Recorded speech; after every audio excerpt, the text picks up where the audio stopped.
Hola y bienvenidos. Hoy nos sumergimos en una de esas frases que todo el mundo ha oído, atribuida a Warren Buffett: el mercado de valores es un dispositivo para transferir dinero del impaciente al paciente. Vamos a analizar qué significa realmente ser paciente en el mercado de hoy, un mercado que es ultra rápido y está saturado de información.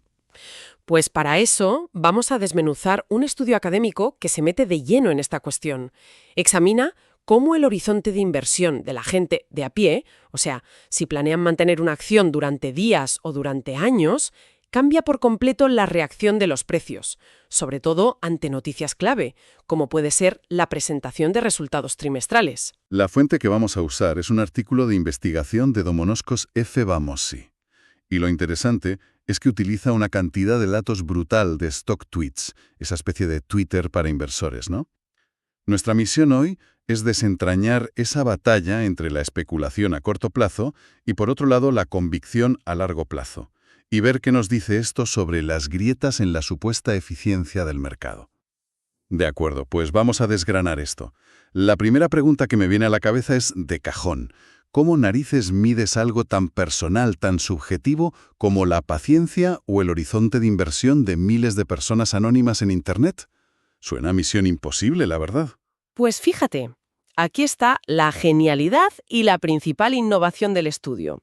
No intenta adivinarlo, se basa en lo que los propios usuarios dicen de sí mismos en la plataforma, en StockTwits. Al crear su perfil, tienen la opción de etiquetar su propio estilo. Entiendo. O sea, se basan en lo que la gente dice que es. Pero, a ver, ¿es eso fiable? Yo en mi perfil de una app de citas puedo poner que soy astronauta y mido 2 metros. ¿Qué evita que alguien se autodenomine inversor a largo plazo y luego venda a los 2 días y la cosa se tuerce un poco? Es una objeción muy buena y el estudio la tiene en cuenta. Obviamente no es perfecto, pero es una declaración de intenciones. Lo que hace el estudio es agrupar estas etiquetas en dos grandes tribus. Por un lado están los que se definen como day traders, que compran y venden en el mismo día, o swing traders, que lo hacen en plazos de días o pocas semanas. A estos los mete en el saco de inversores de corto plazo. Los impacientes, vamos. Exacto. Y por otro lado están los que se etiquetan como position traders, que mantienen posiciones durante meses, o directamente long-term investors, los inversores a largo plazo de toda la vida. Estos forman el grupo de inversores de largo plazo, los pacientes de la cita de Buffett. Vale. Aceptamos que las etiquetas, aunque no sean una ciencia exacta, reflejan una mentalidad. Pero, ¿cómo se traslada eso de un inversor individual a una acción concreta? Una empresa como, no sé, Telefónica, ¿puede interesar a ambos grupos? Ahí está el siguiente paso, que es clave. Para cada empresa, el estudio aspira toda la conversación que se genera en StockTwits durante los 90 días previos al anuncio de resultados. Y simplemente cuenta, de todos los usuarios únicos que han hablado de esa acción, ¿qué porcentaje son de la tribu paciente y qué porcentaje de la impaciente? Si más del 50% son de largo plazo, la acción se clasifica como de horizonte largo para ese trimestre. Si no, es de horizonte corto. Es una vuelta de tuerca muy interesante. O sea que una acción como Apple podría ser de horizonte corto un trimestre si hay muchísimo ruido mediático sobre el nuevo iPhone. Ujú. Y de horizonte largo al siguiente cuando las aguas se calmen un poco. La etiqueta no es para la empresa, sino para su club de fans en cada momento. Has dado en el clavo. No es una etiqueta permanente, para nada. Es una foto del tipo de atención que está recibiendo la empresa antes de un evento clave. Y aunque puede cambiar, el estudio demuestra que hay una inercia considerable. Una acción clasificada como de horizonte largo tiene más de un 70% de probabilidades de seguir siéndolo el trimestre siguiente. No es algo totalmente aleatorio. Entonces, ya tenemos a nuestras dos tribus, los pacientes y los impacientes, y hemos etiquetado a las acciones según a quién le interesan más. La pregunta lógica es, ¿se comportan igual? ¿Se fijan en el mismo tipo de empresas? ¿Hablan de la misma manera? Pues mira, para nada, son como el agua y el aceite. Las diferencias son brutales y muy curiosas. Los datos del estudio pintan un retrato robot muy claro y completamente opuesto para cada tipo de acción. A ver, empieza por las acciones preferidas por los inversores a largo plazo, los pacientes. ¿Cómo son? Las acciones de horizonte largo tienden a ser de empresas más pequeñas, con una capitalización de mercado bastante menor. También son menos volátiles, sus precios se mueven con más calma y, curiosamente, tienen menos seguimiento por parte de analistas profesionales. Son, por así decirlo, las acciones indie las que vuelan un poco por debajo del radar de Wall Street. Vale. Esas son las acciones indie. ¿Significa eso que los de corto plazo se van a por los grandes éxitos, las que salen en todos los telediarios? Justo eso. Las acciones de horizonte corto son las de empresas mucho más grandes, mucho más volátiles y con un ejército de analistas cubriéndolas. Son las que acaparan los titulares. Pero lo más fascinante no es solo en qué invierten, sino la psicología que demuestran. El estudio mide el sentimiento de los mensajes antes del anuncio, es decir, si el tono general es optimista o pesimista. Y me imagino que no es el mismo. Ni de lejos. El optimismo en el grupo de corto plazo es muchísimo mayor antes del anuncio. Hay un nivel de hype, de excitación, de mensajes alcistas que roza la euforia. Es como si estuvieran en la cola de un concierto de una estrella del rock, con unas expectativas por las nubes. Aquí es donde la cosa se pone buena, porque el estudio va más allá de los números y se mete a analizar el lenguaje que usan. Es como descubrir dos culturas que, aunque hablan del mismo tema, de una acción, lo hacen en dialectos que no tienen nada que ver. Precisamente. El análisis del contenido es una de las partes más potentes del documento. Utilizan nubes de palabras para visualizar los términos más frecuentes en cada grupo. Y el resultado es que no podrían ser más diferentes. En la nube de los de largo plazo, todo gira en torno a los fundamentales: financieros, beneficios, BPA, que es beneficio por acción, rating e informe. El lenguaje de un contable, vamos. Pura salud financiera. Les preocupa si la empresa gana dinero de verdad. Exacto. Y en la otra esquina del ring, la nube de los de corto plazo es otro mundo. Las palabras más frecuentes son soporte, volumen, ruptura, objetivo y stop. El diccionario del tarotista de gráficos. No hablan de la empresa, hablan del dibujo que hace su precio en la pantalla. Les da igual si vende tornillos o cohetes, lo que les importa es si la línea va para arriba o para abajo, y si va a romper una supuesta barrera. Es la descripción perfecta. Un análisis de similitud semántica lo confirma. Los mensajes dentro de cada grupo son muy coherentes internamente, pero son mundos aparte entre sí.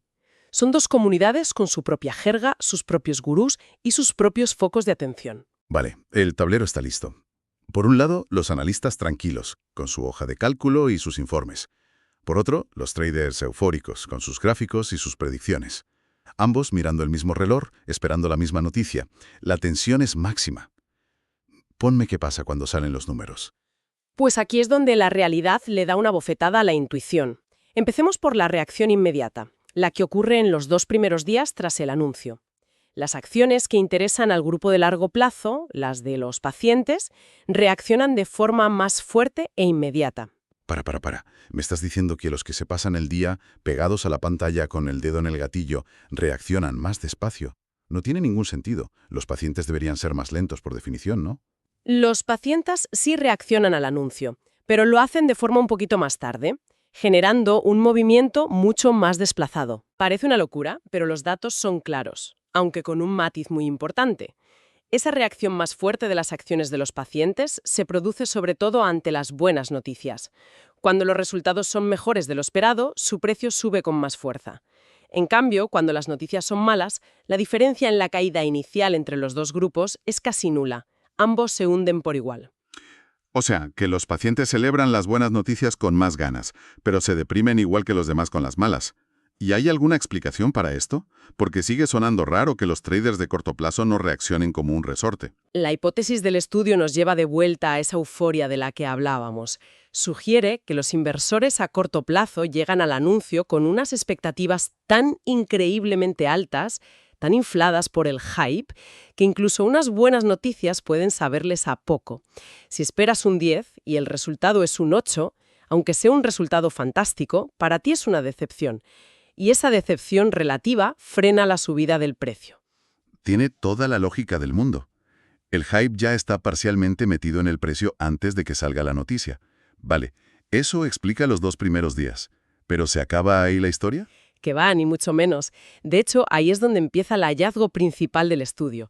Entra en juego un fenómeno muy conocido en el mundo de las finanzas: la reacción retardada, o lo que los académicos llaman Post-Earnings Announcement Drift, que podemos abreviar como PAAD. Explica qué es eso del PAAD para que todos lo entendamos. Es la tendencia observada de que el precio de una acción, después de su reacción inicial a los resultados, continúa moviéndose lentamente en la dirección de la sorpresa. Y esto durante las siguientes semanas o incluso meses. Si los resultados fueron una sorpresa positiva, el precio tiende a seguir subiendo poquito a poco. Si fueron malos, sigue goteando a la baja. Es una de las anomalías de mercado más famosas, una prueba de que los mercados no son tan eficientes como se suele decir. La información no se asimila de golpe. O sea que la cita de Buffett es literal. El mercado no solo transfiere dinero, sino que lo hace a cámara lenta. La información llega, pero el precio se toma su tiempo para asimilarla. Y es en esa lentitud donde los pacientes ganan. Es una ineficiencia que premia al que no tiene prisa. Esa es la idea.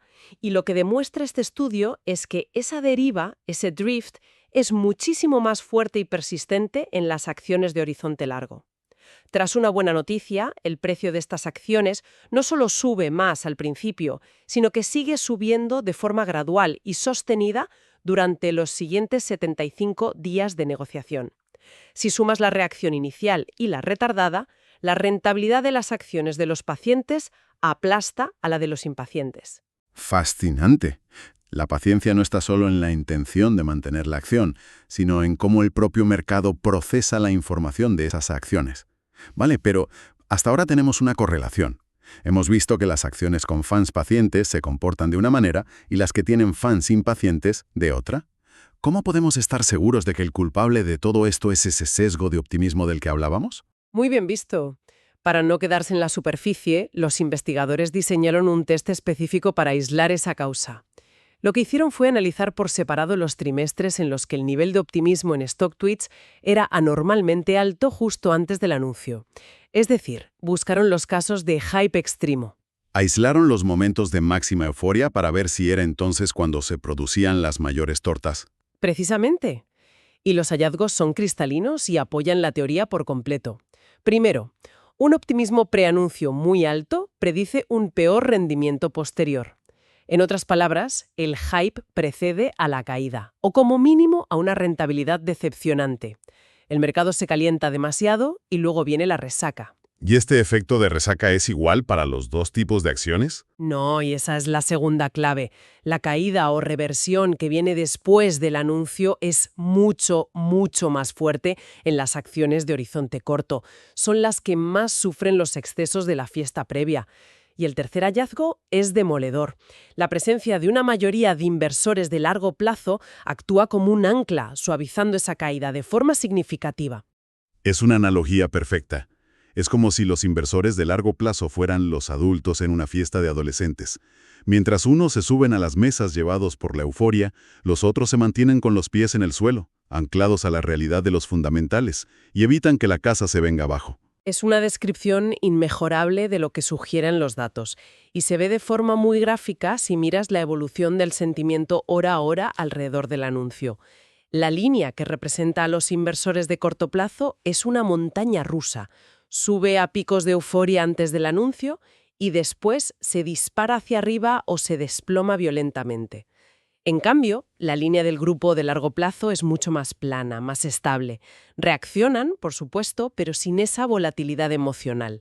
Todo esto nos da una ventana increíble a la psicología de dos tipos de inversores. Pero la pregunta del millón es, ¿se puede ganar dinero con esto? ¿O es solo una curiosidad académica fascinante? ¿Tiene alguna aplicación práctica? El estudio se enfrenta a esa pregunta sin rodeos.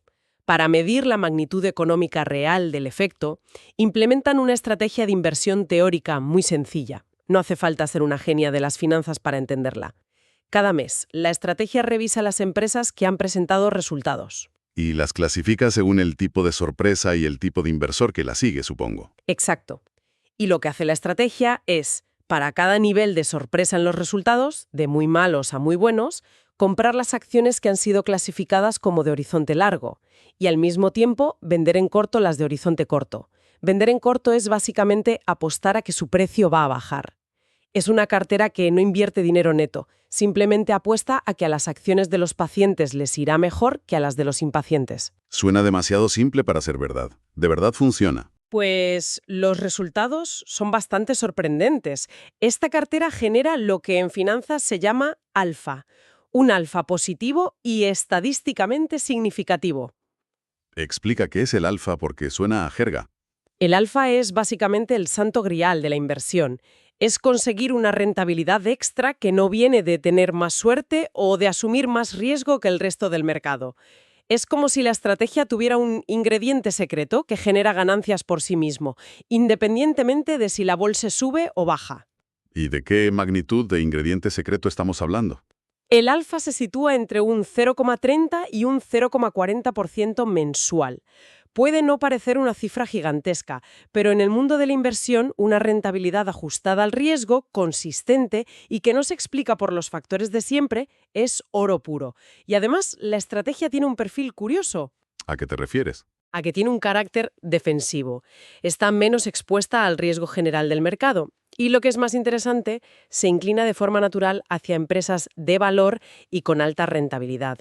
Esto cierra el círculo y refuerza la idea que vimos al principio. Los inversores a largo plazo, de forma instintiva, gravitan hacia empresas de mayor calidad fundamental, y esta estrategia consigue capturar ese sesgo. Muy bien, la verdad es que es un análisis completísimo. Si tuviéramos que resumirlo, para asentar las ideas, ¿cuáles serían las conclusiones clave? La primera, y para mí la más importante, es que no se puede hablar de los inversores particulares como si fueran un bloque homogéneo. La diferencia entre el que invierte pensando en mañana y el que piensa en los próximos 5 años es un abismo. De acuerdo. Punto 1. No todos los particulares son iguales. La heterogeneidad importa y mucho. La segunda. La segunda es que el cortoplacismo parece ir de la mano del sentimiento, del hype, de las señales de los gráficos. Y esa euforia a menudo crea burbujas de expectativas que terminan en decepción. El ruido del mercado no suele ser un buen consejero. Y la tercera, me imagino, es el elogio a la paciencia. Por supuesto, un enfoque a largo plazo, centrado en si la empresa es buena o no, se asocia a un procesamiento de la información más lento, pero al final más completo. Y esa lentitud, que a priori parece una desventaja, es precisamente lo que crea oportunidades de rentabilidad predecibles como esa deriva post-resultados que hemos comentado.